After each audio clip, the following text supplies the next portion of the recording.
또 이런 게 궁금하실 겁니다. 대체 그러면 집들은 언제 많이 나올까? 집을 팔려는 분들 위한 정책이죠. 그런데 반대로 말하면 집을 사라는 뜻입니다. 결국 이런 부분에서 딜레마에 빠질 수밖에 없는 거죠.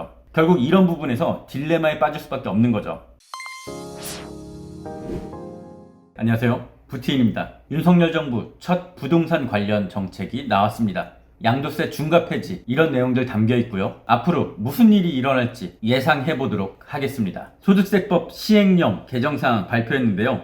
다주택자 양도세 중과 1년간 한시 배제하겠다고 합니다. 지금까지는 다주택자가 집을 팔 때 양도세가 20에서 30%포인트 더 붙었었는데요. 이걸 싹 없애겠다는 내용이고요. 조정 대상 지역 내 주택을 23년 5월 9일까지 양도시 기본세율 및 장특공제도 적용한다고 합니다. 장기 보유 특별공제, 집을 오래 갖고 있을수록 세금을 더 싸게 해주는 거죠. 두 번째, 최종 1주택 보유 거주기간 리셋을 없앤다고 합니다. 다른 집들을 정리하고 최종 1주택이 남았을 경우 최종 1주택이 남은 시점부터 2년이 지나야 비과세를 받을 수 있었는데요. 이 기간을 싹 없앤다고 합니다. 대신 양도세 비과세 요건 갖추는 건 꼭 잊지 마시고요. 일시적 2주택을 위한 정책도 나왔습니다. 비과세 요건 완화. 지금까지는 너무 복잡했어요. 이걸 단순화시켰습니다. 종전, 신규주택 모두 조정 대상 지역인 경우 종전주택 양도기한을 2년으로 완화했습니다. 또 세대원 전원,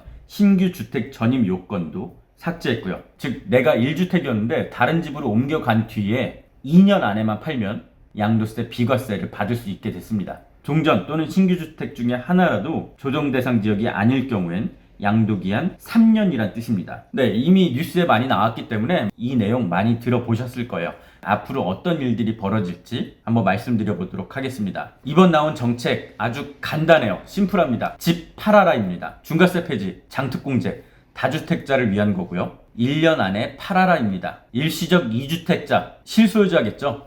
2년 안에 팔아라고요. 최종 1주택, 기간 리셋 폐지, 다주택자를 위한 정책인데요.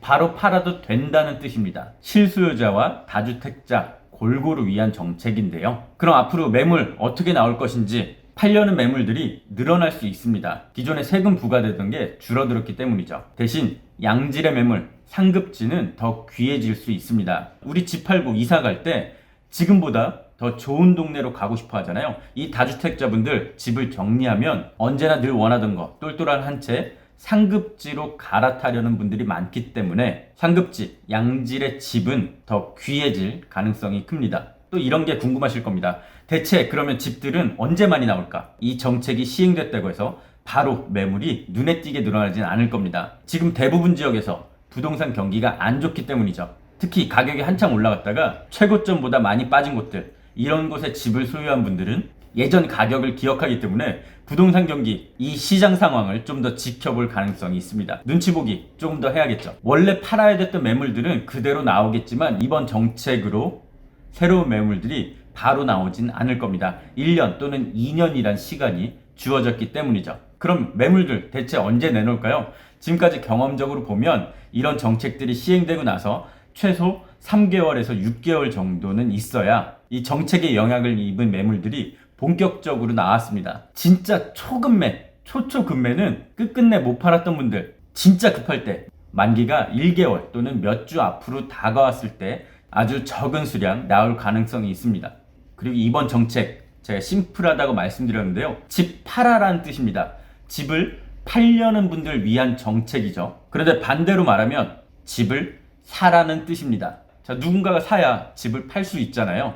간단합니다. 집을 팔아라, 곧 집을 사라는 뜻이고요. 그럼 알 수 있는 것 하나, 집을 팔려는 분들 위한 정책도 나왔으니까 집을 사기 쉽게 하려는 정책도 나올 수밖에 없습니다. 이미 후보 공약 때부터 대출 완화 등 얘기를 하고 있죠.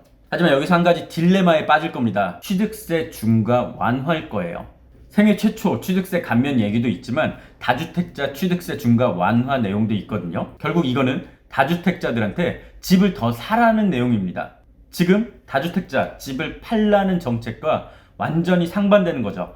결국 이런 부분에서 딜레마에 빠질 수밖에 없는 거죠. 중과 완화되면 1주택 수요자를 위한 법이 아니라 다주택자를 위한 정책이 될 겁니다. 이미 우리는 취득세 중과가 적용되지 않는 1억 아래 집들 실수요자가 아니라 투자 투기의 영역으로 들어간 걸 다 알고 있습니다. 정부도 분명히 이 점을 알고 있고요.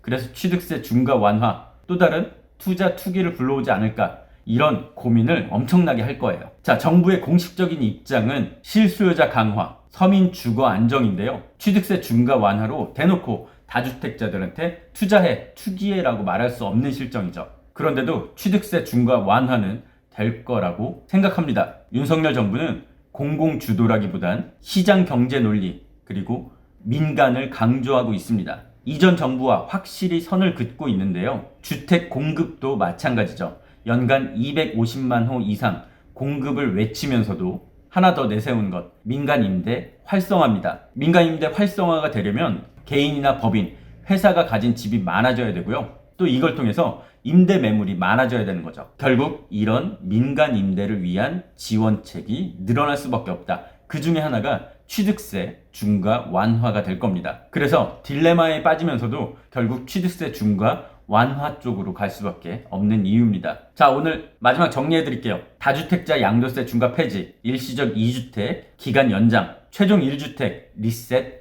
폐지, 이렇게 정책이 나왔습니다. 이거에 따라서 매물이 늘어날 가능성이 있지만 양질의 매물, 상급지는 더 줄어들 수밖에 없다. 당장 정책이 시행되더라도 부동산 시장 상황에 따라서 바로바로 매물들이 확 늘어나진 않을 거다. 그리고 앞으로 사려는 분들 위한 정책이 더 나올 수밖에 없다. 대신 취득세 중과 완화는 매우 신중하게 접근하겠지만 결국 완화될 수밖에 없다. 이렇게 정리해 보겠습니다. 다음에도 더 좋은 정보로 찾아올게요. 지금까지 부틴이었습니다.